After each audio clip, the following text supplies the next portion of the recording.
Morning, Steve Freed in Chicago with the aftermath of the USDA supply and demand report. Well, I think most of the numbers are in line with the average trade guess. The USDA estimated corn carryout at 2182.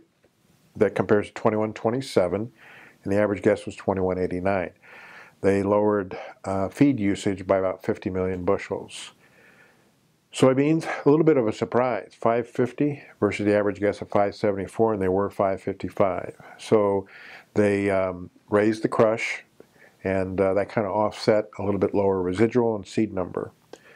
Wheat, 1064, the average guess was 1036. Last month was 1034, and they lowered feed usage 30 million bushels. As far as world stocks are concerned, we have too much wheat, 271 million tons. The average guess was 268. Last month was 269.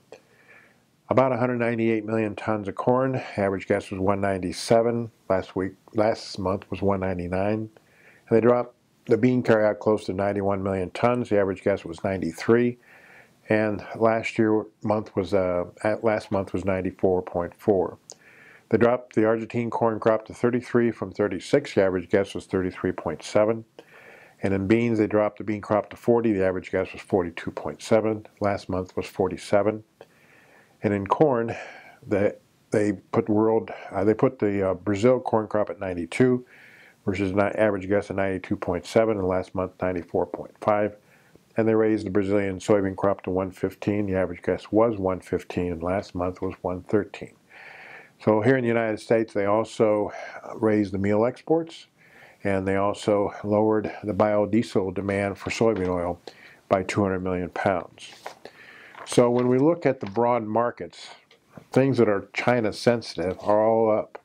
U.S. stocks, crude, soybeans, copper, and cotton. So the overnight speech by the president of China eased some of the concern about tariff wars. Now we have to see if his actions is equal to his words down the road. We now flip and watch the weather. The Kansas crop needs a rain, so the hard-bred winter wheat crop needs a rain.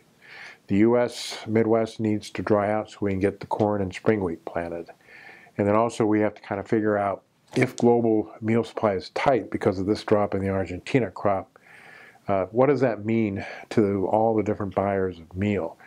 Today the USDA announced new crop U.S. soybean sales to Argentina. So it's kind of interesting to see a competitor of ours who grow big soybean crops buying our beans for next calendar year to crush for meal because their crop is so small.